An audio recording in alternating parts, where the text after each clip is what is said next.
નમસ્તે મિત્રો, આપણે સુપોષણની ચર્ચા કરી. સુપોષણની સ્થિતિ, તેના લક્ષણો અને સ્વાસ્થ્ય ઉપર થતી અસરની ચર્ચા કરી. હવે આપણે કુપોષણની વાત કરીએ. કુપોષણના કારણો, એની વ્યાખ્યા અને એના પ્રકાર વિશે આપણે અહીંયા ચર્ચા કરીશું. મોટાભાગે ભારતીયોના ભોજનમાં ગરીબ હોય કે અમીર, વૃદ્ધ હોય કે યુવાન, સ્ત્રી હોય કે પુરુષ, ગર્ભવતી કે ધાત્રી માતા, કોઈ ને કોઈ તત્વની વધુ અથવા ઓછી માત્રામાં ખામી ધરાવતા હોય છે. ખાસ કરીને ગરીબ, કિસાન, મજૂર તથા ઓછી આવક ધરાવતા લોકોના ભોજન ગુણાત્મક અને પરિણામાત્મક બંને દ્રષ્ટિથી અપર્યાપ્ત હોય છે. ભારતની મોટાભાગની ગરીબ પ્રજાને દરરોજ સવાર સાંજે ભરપેટ દાળ રોટી પણ નસીબમાં નથી હોતી. ઘણા ખરા પ્રોટીન, કાર્બોદિત કુપોષણથી ભયંકર રૂપથી પીડિત હોય છે. પૂરતી માત્રામાં કાર્બોદિત પદાર્થોનું સેવન અથવા તેમના ભોજનમાં અપર્યાપ્ત માત્રા હોવાને કારણે કેલરી મેળવવા માટે તેમના પ્રોટીનનું દહન થતું હોય છે, જેના કારણે તેમના શરીર દુબળા હોય છે. ઘણા ગરીબ પરિવારના બાળકોને ભરપેટ અનાજ પણ નથી મળતું. પરિણામે તેમના શરીરમાં શક્તિ, ઉર્જા, ઉત્પાદક ખાદ્ય તત્વોની ખામી હોય છે તથા તે નિર્બળ, કમજોર અને થાકેલા દેખાતા હોય છે. ગર્ભવતી તથા ધાત્રી માતાની પણ આવી દશા રહેલી હોય છે. હવે કુપોષણની આપણે વ્યાખ્યા કરીએ તો આ પોષણની એવી સ્થિતિ છે કે જેના કારણે વ્યક્તિના સ્વાસ્થ્યમાં નબળાઈ આવે છે. તે એક અથવા એકથી વધુ તત્વોની ખામી હોય છે અથવા વધુ માત્રામાં રહેલી હોય છે. એટલે કે અસંતુલિતતાના કારણે આ સ્થિતિ આવતી હોય છે, જેના કારણે શરીર રોગગ્રસ્ત થતું હોય છે, જેને આપણે કુપોષણ કહીએ છીએ.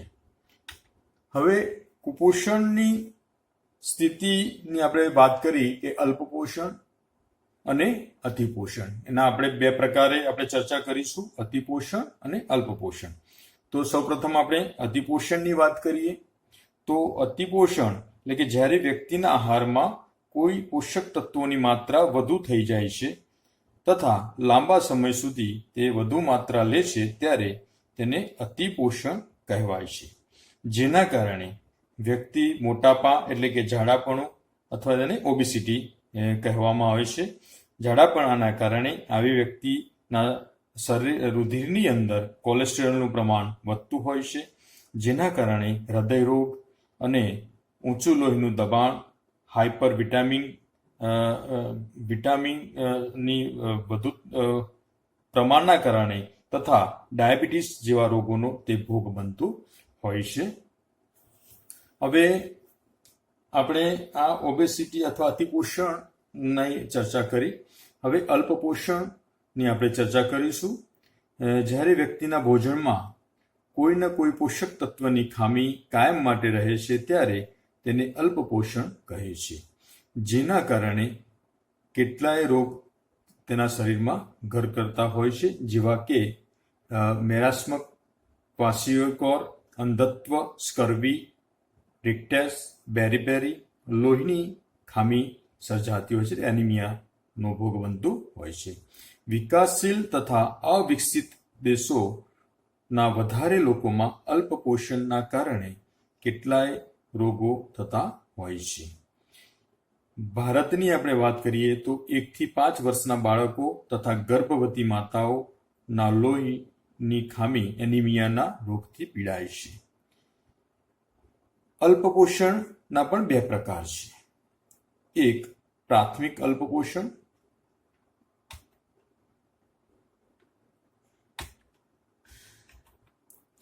પ્રાથમિક અલ્પપોષણ જે ભોજનમાં પોષક તત્વોની કાયમી ખામીના કારણે આ પ્રકારના અલ્પપોષણનો ભોગ બને છે. બીજા આપણે અલ્પપોષણની વાત કરીએ તો દ્વિતીયક અલ્પપોષણ, જ્યારે વ્યક્તિ દ્વારા સંપૂર્ણ માત્રામાં બધા જ પોષક તત્વોની પરિપૂર્ણ આહાર લેવામાં આવે છે, પરંતુ શરીરમાં તેનું પાચન, અવશોષણ, ચયાપચયન અને સંગ્રહ યોગ્ય પ્રકારે થતો નથી, તથા તે પોષક તત્વ મળ, મૂત્ર, પસીના દ્વારા શરીરની બહાર તેનો ત્યાગ થતો હોય છે, જેના કારણે એ વ્યક્તિ દ્વિતીયક અલ્પપોષણની ખામી તેના શરીરમાં સર્જાતી હોય છે, એટલે કે તેના શરીરની અંદર અવશોષણ અને પાચન થતું નથી. આપણે ઉદાહરણ તરીકે વાત કરીએ તો ફોલિક એસિડના પૂરતા પ્રમાણનું અવશોષણ ન થાય ત્યારે લોહીની ખામી સર્જાતી હોય છે. તેવી જ રીતે શરીરમાં કેલ્શિયમ અને ફોસ્ફરસનું યોગ્ય પ્રમાણે અવશોષણ ન થવાને કારણે ટિક્ટસ તથા ઓસ્ટિયોમેલેસિયા જેવા રોગો થતા હોય છે. તો આ રીતે પૂરતા શરીરની અંદર પોષક તત્વો આહારમાં લેવા છતાં પણ તેનું ચયાપચય ન થવાના કારણે દ્વિતીયક અલ્પપોષણના એ ભોગ બનતા હોય છે. અહીંયા આપણે કુપોષણની વ્યાખ્યા અને સામાન્ય એની ચર્ચા કરી. કુપોષણ કોને કહેવાય તેની આપણે વ્યાખ્યા જોઈ. હવે કુપોષણના કારણો વિશે આપણે સમજીએ. ભારત એક એવો વિશાળ દેશ છે કે જે આર્થિક રીતે નબળો કહી શકાય. ભારતમાં ગરીબીનું પ્રમાણ પણ આપણને જોવા મળે છે. એવા ઘણા ભારતવાસીઓ લોકો છે કે જેમને 2 વખત ભરપેટ ભોજન પણ મળતું નથી, તથા તેમના આહારમાં પૂરતી માત્રામાં કેલરી પણ હોતી નથી.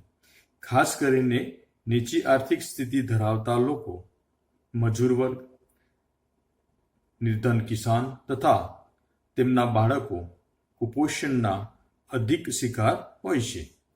તેમના ભોજનમાં દાળ, સોયાબીન, દૂધ, માંસ, ઈંડા, ફળ, લીલા શાકભાજી અથવા સંતુલિત આહારની ચર્ચા કરવી એકમાત્ર દિવાસ્વપ્ન જેવું હોય છે. હકીકતમાં પૌષ્ટિક આહાર લેવો તેમના માટે સંભવ હોતું નથી. ગરીબો જોડે એટલા પૈસા નથી હોતા કે તેઓ ઉત્તમ ગુણવત્તાવાળું ખાદ્ય પદાર્થ ખરીદી શકે અને ખાઈ શકે, અથવા પોતાના પરિવારના સભ્યોને ખવડાવી શકે. અને કેટલીક વાર ખરીદે તો ઓછા ભાવવાળું, નીચી ગુણવત્તાવાળું કે જે સડેલું પણ હોય છે, જેમાં ભેળસેળવાળું હોય છે. આવા નીચી ગુણવત્તાવાળા ખાદ્ય પદાર્થમાં કેટલાક પોષક તત્વોની ખામી હોય છે. આથી લાંબો સમય સુધી તેમને બધા જ પોષક તત્વોની ભરપૂર ભોજન ન મળવાથી તે કુપોષણનો શિકાર બનતા હોય છે. બીજું કારણ આપણે જોઈએ તો અજ્ઞાનતા. ગરીબી સાથે સાથે અજ્ઞાનતા પણ એક કુપોષણનું મોટું કારણ બની શકે છે. એ જરૂરી નથી કે મોંઘા ફળો, શાકભાજી, સૂકા મેવા જ બધા જ પોષક તત્વો હાજર હોય છે. સસ્તા ખાદ્ય પદાર્થો,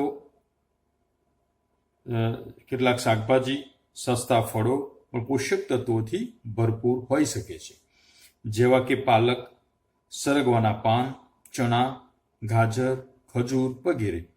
પરંતુ જરૂરિયાત એ વાતની છે કે આ ખાદ્ય પદાર્થોની જાણકારી લોકોને હોવી જોઈએ. તેથી ગરીબી સાથે અજ્ઞાનતા પણ મળે ત્યારે સ્થિતિ થોડી ગંભીર થતી હોય છે.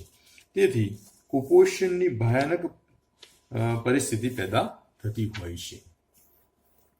અજ્ઞાનતાના કારણે ગરીબ માતાઓ પોતાના શિશુને ભરપેટ પોષક તત્વો વાળો ખોરાક ખવડાવી શકતી નથી. જે સમયે માતા અને શિશુને પોષણની ખાસ જરૂર છે ત્યારે જ આ પરિસ્થિતિ ઊભી થાય છે. ગરીબીને કારણે માતાઓ પોતાના બાળકને દૂધની અંદર પાણી ભેળવી તથા ઓછી ખાંડવાળું દૂધ પીવડાવે છે. દૂધ તૈયાર કરવાની પદ્ધતિ પણ ખામીયુક્ત હોય છે. પરિણામે બાળકનું પેટ ભરાતું નથી. તેથી તેને ઝાડા, અપચો, કબજિયાત થઈ જતી હોય છે. તેથી બાળક પોષક તત્વોની ખામીજનક રોગોનો ભોગ બને છે. અજ્ઞાનતાને કારણે માતાઓ બાળકોને લીલા પાનવાળા શાકભાજી પણ ખવડાવી શકતી નથી, જેના પરિણામે બાળક રતાંધળાપણું અથવા અંધત્વનો ભોગ બને છે. તો અજ્ઞાનતા કારણે પણ કુપોષણની સ્થિતિ પેદા થતી હોય છે.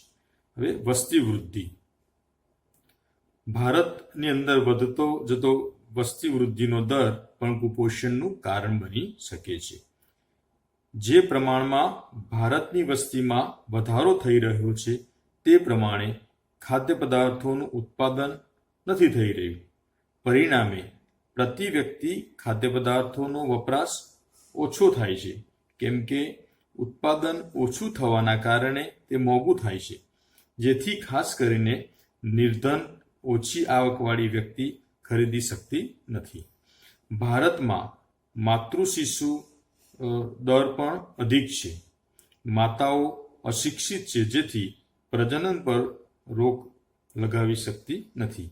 તેમને જનસંખ્યા નિયંત્રણની પદ્ધતિઓ વિશે કોઈ વિશેષ જાણકારી રહેલી નથી. તો વસ્તી વૃદ્ધિ દર પણ કુપોષણનું એક કારણ છે.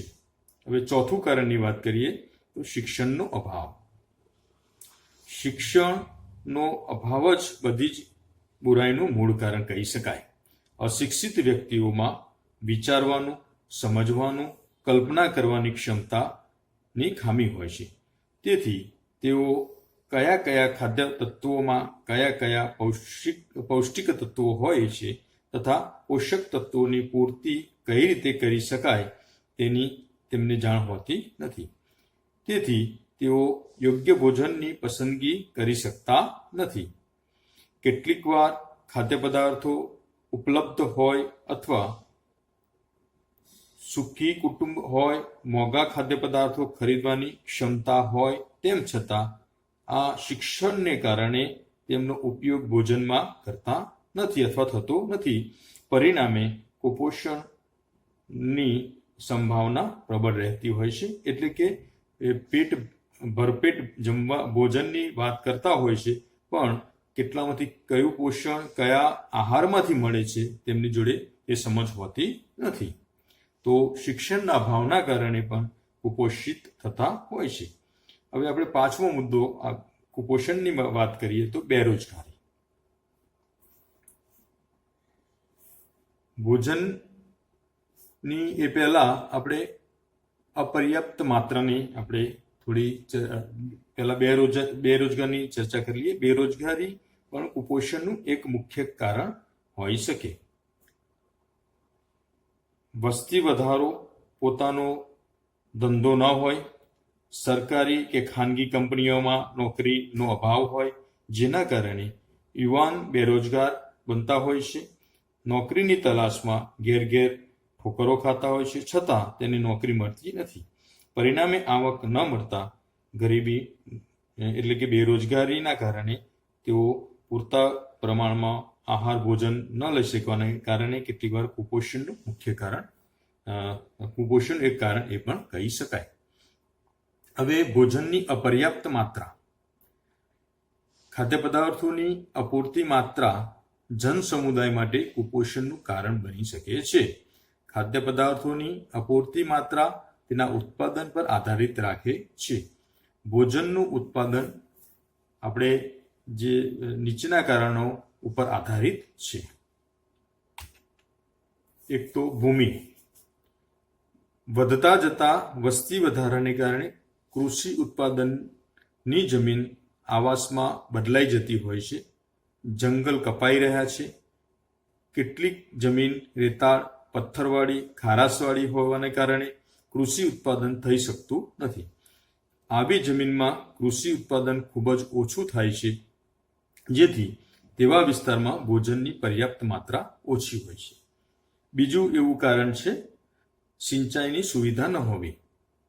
ભારતમાં સિંચાઈની સુવિધાઓ ખૂબ ઓછી છે. મોટાભાગનું કૃષિ ઉત્પાદન વરસાદના પાણી ઉપર આધારિત છે.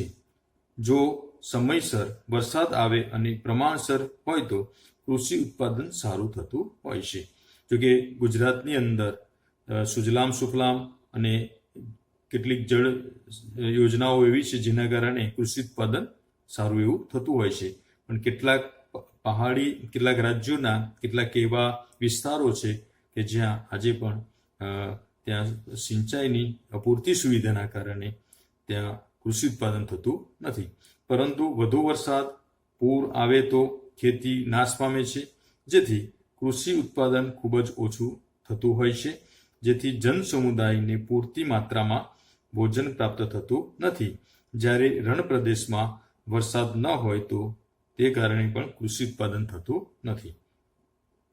હવે ત્યાર પછી બીજું જો આપણે વાત કરીએ તો ઉત્તમ બિયારણની અપૂરતી માત્રા. વધુ કૃષિ ઉત્પાદન માટે ઉત્તમ પ્રકારના ગુણવત્તાવાળા ખાદ્ય પદાર્થના બીજ સારા હોવા જરૂરી છે, પરંતુ તેને ખરીદવા માટે ધન રૂપિયા હોવા પણ જરૂરી છે. ભારતમાં મોટાભાગના ખેડૂતો ગરીબ અને અશિક્ષિત હોય છે, જેના કારણે તેમને એ વાત કુપોષણનું એક કારણ એ પણ છે માનવ સંશોધનનો અભાવ. અનાજના ઉત્પાદન માટે માનવ સંશોધન પણ જરૂરી છે. ખેતી માટે કિસાનોનું સ્વાસ્થ્ય ઉત્તમ હોવું જરૂરી છે. પરંતુ દુર્ભાગ્યની વાત એ છે કે ભારતના કિસાનો ગરીબ, અસ્વસ્થ, કમજોર અને અશક્ત હોય છે, જેના કારણે કૃષિ માટે વધુ શ્રમ કરી શકતા નથી. તેમને ભરપેટ ભોજન પણ મળતું નથી, જેથી આવી હાલતમાં તેઓ પૂરા મન લગાવીને મહેનત કે ખેતી કરી શકતા નથી. પરિણામે અનાજનું ઉત્પાદન ઓછું થતું હોય છે. હવે આપણે બીજી વાત કરીએ તો કૃષિ ઉત્પાદન સંગ્રહ કરવાની અપૂરતી સુવિધા. ખાદ્ય પદાર્થોની અપૂરતી માત્રા માટે એક કારણ ઉત્પાદન થયેલ અનાજનો ખાદ્ય પદાર્થનો સંગ્રહ કરવાની અસુવિધા પણ હોઈ શકે છે.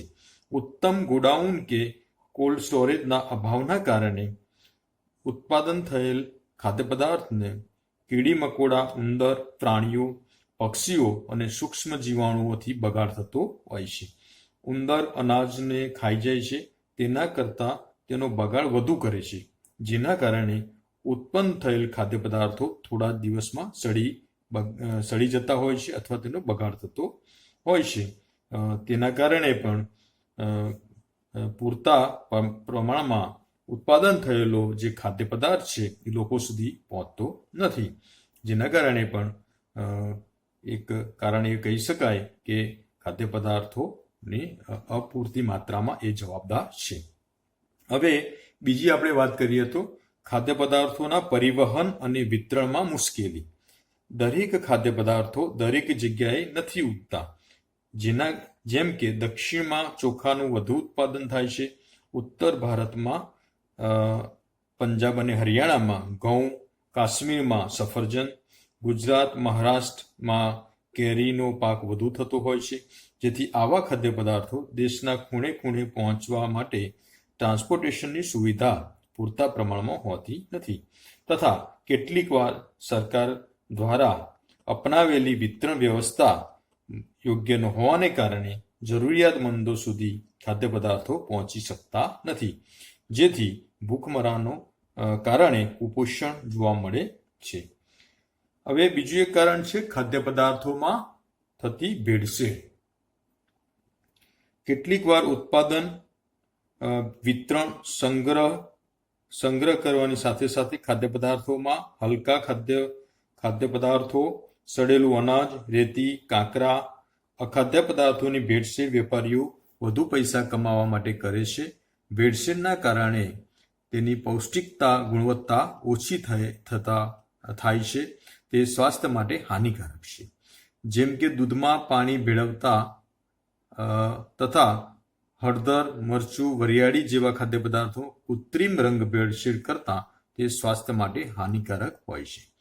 થોડા વર્ષ પહેલા સરસવના તેલમાં આર્જીમોનનું તેલની ભેળસેળ કરતા હજારો માણસનું મૃત્યુ થયું હતું. એટલે કે વેપારીઓ દ્વારા પૈસા કમાવાની લાલચમાં એ અખાદ્ય પદાર્થો અથવા સ્વાસ્થ્યને નુકસાન કરતા ખાદ્ય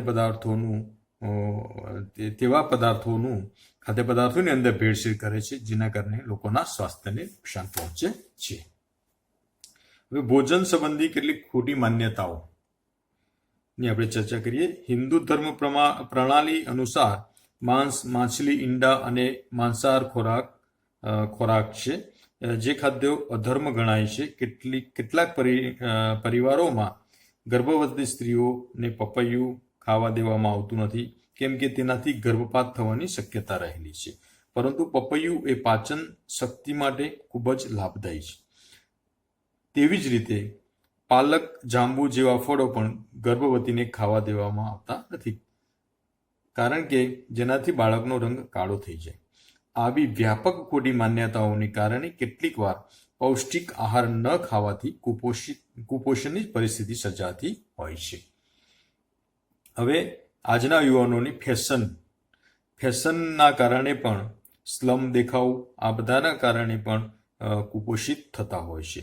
આજના આ જાહેરાતના આધુનિક યુગમાં કુદરતી ભોજનના સ્થાન પર કૃત્રિમ ભોજન પર યુવા પેઢી વધુ ધ્યાન આપે છે, જેના કારણે સવારનો નાસ્તો પણ કરતા નથી તથા સવાર અને રાત્રિના ભોજન પણ ભરપેટ ખાતા નથી.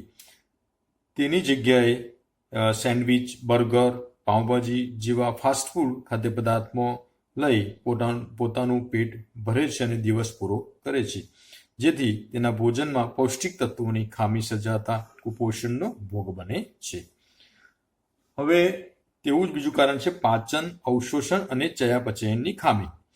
કેટલીક વાર વ્યક્તિ દ્વારા પર્યાપ્ત માત્રામાં સંતુલિત આહાર લેવા છતાં તેના આંતરિક અંગો પાચનતંત્રમાં વિક્ષેપણને કારણે ખાધેલા ભોજનનું પૂર્ણ રીતે પાચન, અવશોષણ કે ચયાપચયન થતું નથી.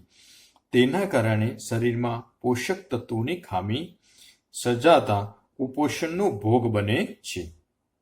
વ્યક્તિ ઝાડા, પેપ્ટિક અલ્સર, અપચો, કબજિયાત, ડાયાબિટીસ, તાવ, હૃદયરોગ, યકૃત, ગુદાના રોગ, સલ્ફરયુક્ત દવાઓનો વધુ ઉપયોગ વગેરેને કારણે કુપોષિત થતી હોય છે.